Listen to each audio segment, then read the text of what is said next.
する TV。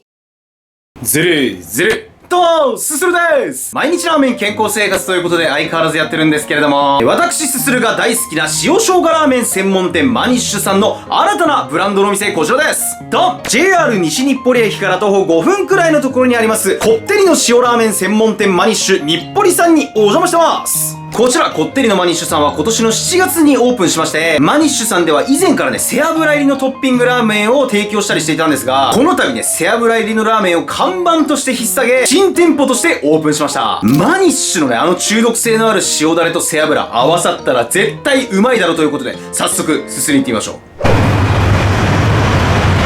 さあ、というわけで本日私すする西日暮里駅降り立ちました。時間がねちょっと遅い時間帯なんですけど、やっぱり夜にすする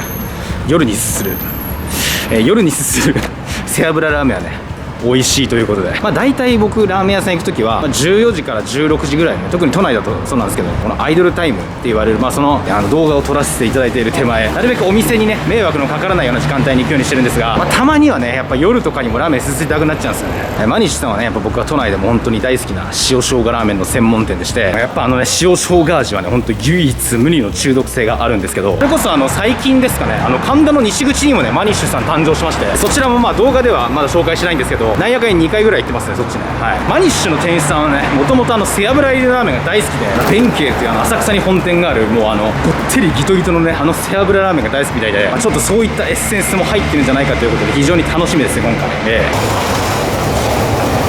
というわけで駅から歩いてお店着きましたんで、早速すすりに行っちゃいましょう。レッツゴー。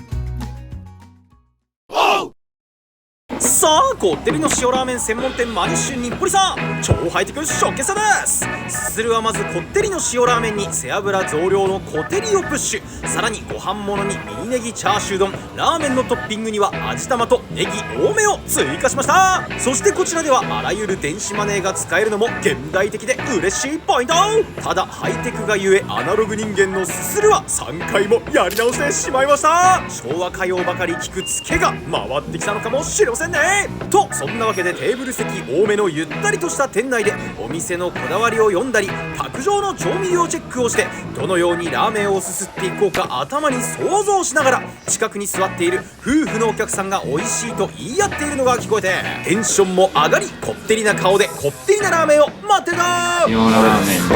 ちらネギチャーシュー丼ですね。お願いします。できたぞ。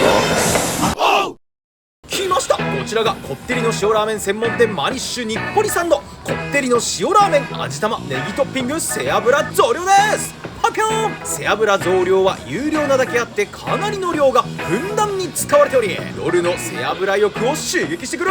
ミニネギチャーシュー丼も後ろでどっしり構えているぞってことでいただきます。まずはたっぷりの背脂とともにスープから一口飲んでみると、ずいずいずい大量の背脂の甘みがまろやかに広がるかと思えば、その甘みを割って通るようなエッジの効いたマニッシュさんらしい塩味が濃いめにキリッと現れる素晴らしいスープ。背脂と塩味のコントラストが心地よいスープの海でひょうたん島を目指して進んでいきます。そんな背脂の海をスイスイかき分けて麺の登場。油にテカった三河屋製麺製の中太麺の光沢に目を奪われながらこってりこってりスーズルキュピピピーン。もちもち食感が心地いい麺はこのスープに負けない存在感があり、罪深いうまさでデンジャラスこそグルメなすするを刺激していきます。マニッシュといえば細麺の塩生姜ですが、こちらは太麺でかつ生姜も入っていないので、新しいマニッシュの形を味わいながらトッピングの味ネギもこの背脂と濃い塩味に最高のアクセントで、海苔の磯感だけでなくデフォルトでわかめも入っていて、背脂の海の磯感としっかり戯れることができたなら、油の大海原から顔を出したのは可愛いチャーシューちゃん。豊満なボデーをさらに油でコーティングしたチャーシューをパクリと食らってみれば、とろっととろける脂身が程よくメルティーキッス並みのメルティーチャーシューで、身も心もとろけてしまったすするにとどめを刺しに来たのがネギチャーシュー丼です。ミニとは言っても見た目からわかるゴロゴロ具材とたっぷりご飯で相当気前のいい番長サイズ。食らってみれば青7揃いの番長ボーナス確定で、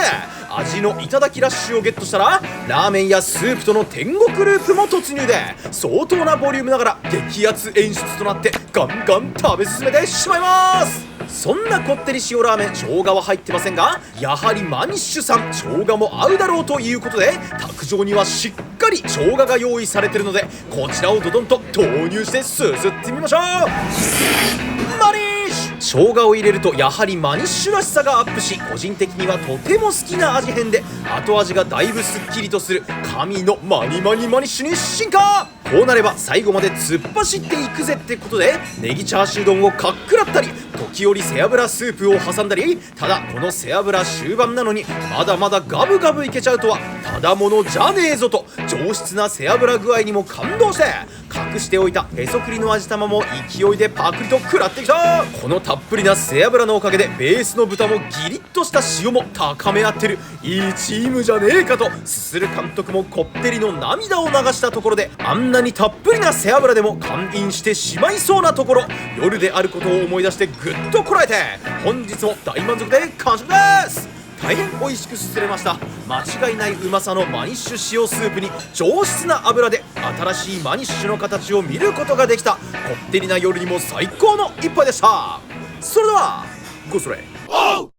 はい、ごちそうさまでした。こってりの塩ラーメンマニッシュさんに行ってきたんですけれども、いやうまかったっすね。背脂の量をこってりの方で注文しまして、結構背脂がたっぷり入っていたので、これ大丈夫かな、もたれないかなみたいな。僕も30代にも近づいてきてますんで、こってりマニッシュさんの背脂はね、もうスルスルいけました。背脂特有のなんか天然の甘みみたいな、動物の甘い感じと、スープのね本体、その豚ベースのキリリとねエッジの立った塩スープ、背脂とこの塩スープがねいい具合にマリアージュして、背脂もグイグイ飲んでも全然重くなくて、ついついもう完飲しそうになっちゃいましたね。本当にお昼のランチタイムはねご飯が無料とのことなんで、ラーメンとライスだけでもね十分満足できると思いますね。あと卓上調味料がね結構豊富で、マニッシュさんの系列店とはいえラーメンにねもともと生姜が入ってるわけではないので、卓上の生姜入れたんですけど、生姜入れるとねこうマニッシュさんらしさめちゃくちゃ全開って感じで、味変して正解でしたね。最後まで美味しくいただきました。なんか冬はねこってりのお味噌ラーメンとかもやってたりして、他のメニューもねちょっと気になるところでしたね。やっぱ背脂ね無性に食べたくなる時あるんで、近くにあってね夜遅くまでやってたりしたらね、こういうお店行っちゃいますよね。ごちそうさまでした。それではするの公式キャッチフレーズ、こってりの塩ラーメン専門店マニッシュ日暮里さん、優しさの中に秘めた刃やっぱり塩だれのエッジを感じましたね。背脂も美味しかったです。どうもチャルゾーです。本日はこってりのマニッシュさんということで、ありがとうございます。久々のチャルゾー編集ということで、チャルゾーが米編をやっていきます。米編、皆様からのコメントにする TV を編集するのびとチャルゾーが返信していくコーナーになっております。今日はチャルゾーのみでお送りしております。ということでまずはこちら、美味しそうガードマンかと思ったということでね、よく言われますわ。すするはガードマンだの、森山直太朗だの、浜崎真央だの、篠崎愛だのね、すするに似てる人はいっぱいいますんで、皆さんお近くのすするを探してみてはいかがでしょうかということで、お次こちら、箸缶みたいにだし缶って言うんだねということで、だし缶ってだし缶か、価値観の言い方をしてる方ってことね。だし缶、箸缶、味缶だけどね、だし缶、味缶と一緒なんじゃないか。つまり箸缶と一緒なんじゃないか。つまりバチ缶とも一緒。バチ缶、箸缶、味缶、だし缶、レッツゴー。流したところで、あんなにたっぷりな背脂でも堪忍していいし、ごめんなさい。あんなにたっぷりな背脂でも堪忍していい。あんなにたっぷり